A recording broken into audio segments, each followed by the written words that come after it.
नमस्कार, आप देख रहे हैं दी ग्राउंड नेटवर्क। मैं हूं आपके साथ विक्रम इंदुरा। आज हम खास बातचीत करने के लिए हमारे साथ कालांवाली से विधायक शिषपाल किरवाला जी है। हम आपको बता दें कि कांग्रेस पार्टी लगातार महंगाई को लेकर के विरोध प्रदर्शन कर रही है। जिस तरीके से डीजल और पेट्रोल के दामों में बढ़ोतरी की गई है, तो कांग्रेस पार्टी लगातार विरोध कर रही है कि किस तरीके से गरीब आदमी को चूना लगाने का काम वर्तमान में भाजपा सरकार कर रही है।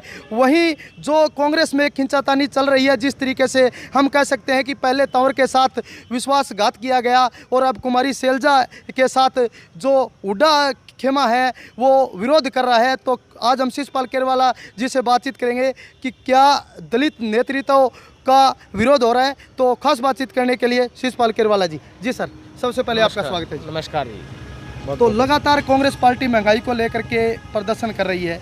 जिस तरीके से आज हम देख रहे हैं, चाहे युवा हो, बेरोजगारी की मार है, महंगाई की मार है, क्या कुछ कहोगे? देखिए, आज पूरे हरियाणा प्रदेश और पूरे देश के अंदर जी जो डीजल और पेट्रोल की जो बढ़ती हुई कीमतें जी जिस प्रकार से सैकड़ा पार कर दिया, शतक पार कर दिया, जी उनके खिलाफ आज पूरे देश के नागरिक कांग्रेस पार्टी के नेतृत्व के अंदर आज विरोध प्रदर्शन किया। और ज़बरदस्त विरोध प्रदर्शन, जिस थाली को बजाकर वो जागरूकता फैलाना चाहते थे, उसी थाली को बजाकर हमने भी कोशिश की है कि देश का नागरिक है वो भारतीय जनता पार्टी के नरेंद्र मोदी और मनोहर लाल खट्टर की सरकार से जवाब मांगे कि जब 45 से 46 रुपये डीजल था, जब 60 से 61 रुपये पेट्रोल था, तब आपको महंगाई लगती थी। तब आपको कांग्रेस है वो कहते थे कि ये महंगाई की माँ है। अगर ये महंगाई की कांग्रेस माँ है तो तुम क्या हो? तुम तो फिर शैतान हो गए, महंगाई के शैतान हैं ये। आज आप देखोगे उसके साथ साथ जो गरीब आदमी का है, तो अगर तड़का लगेगा तो वो है सरसों का तेल। 200 रुपये से ऊपर पार हो गया। आज महंगाई, ना सब्जी ली जा रही, ना कुछ और, बच्चों को बढ़ाना मुश्किल हो चुका है। तो ऐसी स्थिति के अंदर आज है इस देश के लोग, इस प्रदेश के लोग भारतीय जनता पार्टी से सवाल कर रहे हैं। और हम चाहते हैं कि जल्द से जल्द जो डीजल और पेट्रोल की कीमतों में राहत दे, क्योंकि ये किसान की रीढ़ की हड्डी है। ये किसान को, मजदूर को मारना चाहते हैं, ये कमज़ोर करकर उनसे सत्ता हथियाना चाहते हैं। ये कांग्रेस पार्टी कतई नहीं होने देगी।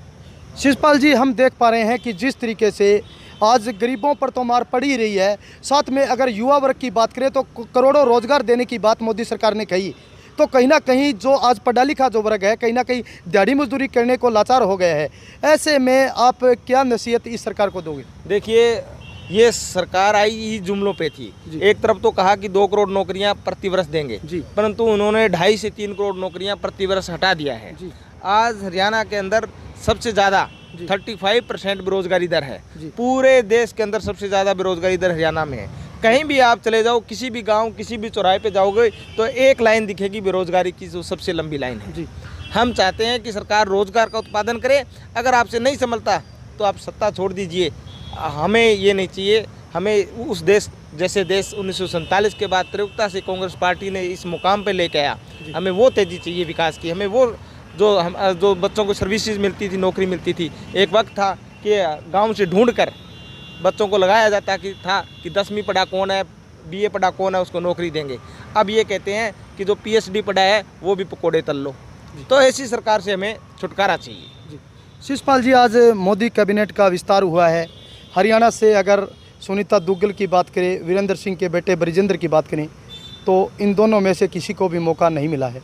तो आपका इस विषय पर क्या कहना है? देखिए, सबसे बड़ी बात, जिनको हटाया गया है उनको इसलिए हटाया गया है कि उनकी परफॉर्मेंस अच्छी नहीं है। अगर परफॉर्मेंस देखना है तो सबसे ज़्यादा परफॉर्मेंस बुरी ही नरेंद्र मोदी जी की है। सबसे पहले इस्तीफा उन्हीं को देना चाहिए था। अगर हरियाणा में सबसे ज़्यादा अगर परफॉर्मेंस में कमी है तो वो मनोहर लाल खट्टर जी में है। तो सबसे पहले इस्तीफा उनका लेना चाहिए। ये तो बलि के बकरे बनाकर, चेहरे काले चेहरे हैं, एक बेनकाब चेहरे हैं, वो चेहरे हैं जो कि तीनों काले कानून के अलावा ऐसे कानून थोप रहे हैं हरियाणा पर जो कि हरियाणा के हितों पे नहीं है। तो ऐसे लोग वही चेहरा दूसरे का जो कफन वो दिलाकर, मतलब चेहरे पे डालकर वो उनको पेश कर रहे हैं, उससे कोई फर्क नहीं पड़ता। आप पॉलिसी में क्या चेंज कर रहे हैं?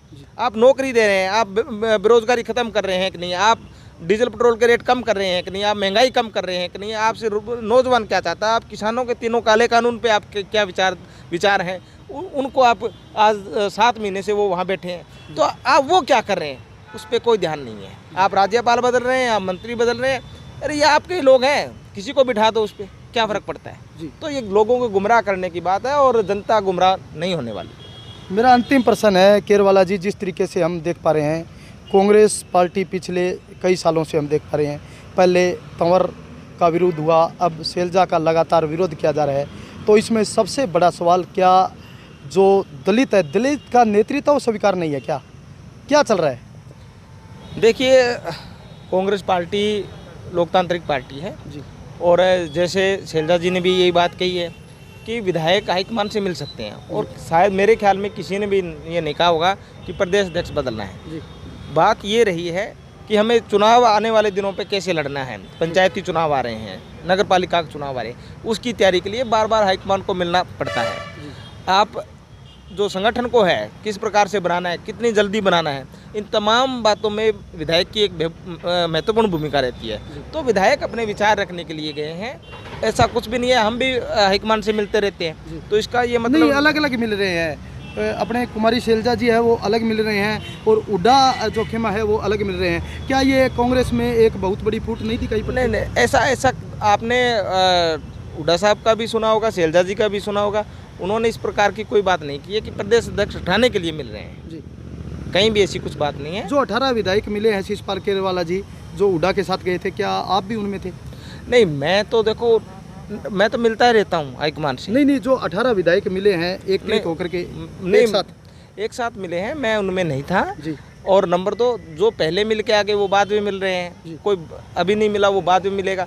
ये मुलाकातें तो वैसे ही होती रहती है जी। उसको अन्यथा ना लें। कांग्रेस पार्टी मजबूती से एक साथ होकर, मजबूती के साथ कांग्रेस पार्टी आगे बढ़ रही है, इस बात में कोई दोराई नहीं है।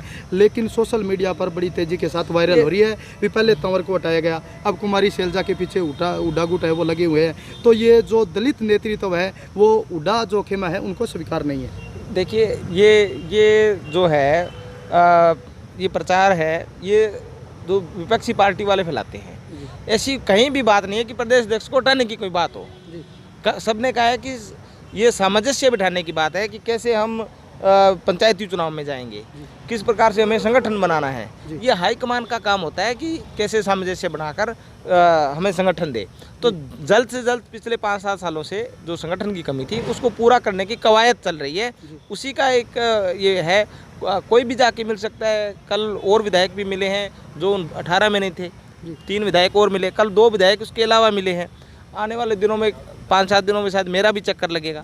तो ये मिलना और ये एक प्रक्रिया चलती रहती है। पर जो कुछ विपक्ष के लोगों ने ये भ्रामक प्रचार दिया, कांग्रेस पार्टी एकजुटता से मजबूती से मैदान में है और हरियाणा का नेतृत्व कांग्रेस पार्टी आने वाले दिनों में हरियाणा में करेगी।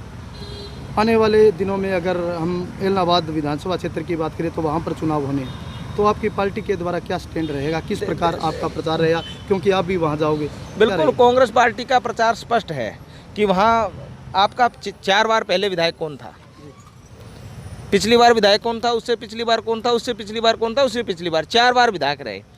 अगर वहाँ की दशा 4 बार में नहीं बदली तो इस बार में बदलती है, तो आप बदल लीजिए। या वो कांग्रेस पार्टी जिसने पूरे देश को, कहीं आप अभय सिंह चौटाला पर तंज कस रहे हो? नहीं, मैं तो देखिए आपको बता रहा हूँ जी कि जब 4 बार में कुछ नहीं हो पाया तो ये पिछले अगले 2 साल बचे हैं, 2.5 साल बचे हैं, इसमें बहुत कुछ होगा। तो भैया हमें बता दीजिए। अभय सिंह कह रहे हैं मैंने किसानों के हित में अपना जो इस्तीफा है वो दिया है, कांग्रेस पार्टी के कोई भी विधायक इस्तीफा नहीं दे पाए। आप ये बताइए कि इस्तीफा देकर उनको फ्री हैंड खेलने दें, बीजेपी मनमर्जी करने दें। विधानसभा में आवाज़ें कानून विधानसभा में बनते हैं, ये कृषि कानून हैं, ये कहाँ पास हुए हैं? ये संसद में हुए हैं। अगर संसद में खिलाफ आवाज़ नहीं उठाओगे तो कैसे होगा? अगर ऐसे होना होता तो आज हमारे किसान भाई 6-7 महीने से जो संसद के सांसद हैं उनको जगाने के लिए वहाँ बॉर्डरों पे बैठे हैं। अगर जनसंख्या से वैसे होता तो अब तक कब तक हो जाता। परंतु वहाँ संसद के अंदर जो एमपी है, जो विधानसभा के अंदर एमएलए है, वो क्या बोल रहा है, महत्व उस बात का है, क्योंकि जनता ने चुन के भेजा है उनको, किसानों ने चुन के भेजा है। हम किसानों की आवाज़ बनकर विधानसभा में लड़ते हैं, हम किसानों की आवाज़ को दबाने का काम नहीं करते। किसान हमारा सबसे महत्वपूर्ण अंग है और सबसे पूजनीय अंग है, और उसको हम कहीं भी हम उनसे धोखा नहीं कर सकते। हम हथियार छोड़ के हम अपने वोटों के लिए कि नहीं, मुझे किसान वोट देगा, मैं किसानों के लिए इस्तीफा दे दिया तो कल को मैं दोबारा बन जाऊं। और मैं विधानसभा में जो मेरी जिम्मेवारी लगाई इन्होंने कि वहाँ आप कानून के खिलाफ वोट दीजिए, मैं इस कानून के खिलाफ वोट दे के आया हूँ। अविश्वास प्रस्ताव में भारतीय जनता पार्टी के खिलाफ किसानों के हक में मैं वोट दे के आया हूँ और वोट दूंगा। किसानों के हक में मैं अपनी लड़ाई लड़ूंगा। आगे के लिए सर क्या स्टैंड रहेगा कांग्रेस पार्टी? कांग्रेस पार्टी में हमने बताया आगे के लिए इस पूरे प्रदेश के मुद्दों को लेकर हम लड़ाई लड़ेंगे और लड़ते आए हैं और मजबूती से लड़ रहे हैं। आज भी प्रदर्शन था, आने वाले दिनों में 10 को भी प्रदर्शन रहेगा, 15 को भी प्रदर्शन रहेगा। ये सरकार है, ये सोचती है कि हम मज़े करें, हम इनको चैन से नहीं सोने देंगे। धन्यवाद सर। ओके। तो ये थे हमारे साथ कालांवाली के विधायक शिषपाल केरवाला जी, जिन्होंने स्पष्ट तौर पे कहा कि कांग्रेस पार्टी मजबूती के साथ आगे बढ़ रही है और भाजपा के विरोध में, चाहे वो तीनों कृषि कानूनों को लेकर हो, चाहे वो महंगाई को लेकर हो, लगातार विरोध कर रही है और आने वाले समय में भी विरोध जारी रहेगा। आप देख रहे हैं द ग्राउंड नेटवर्क, मैं हूँ आपके साथ विक्रम इंदौरा।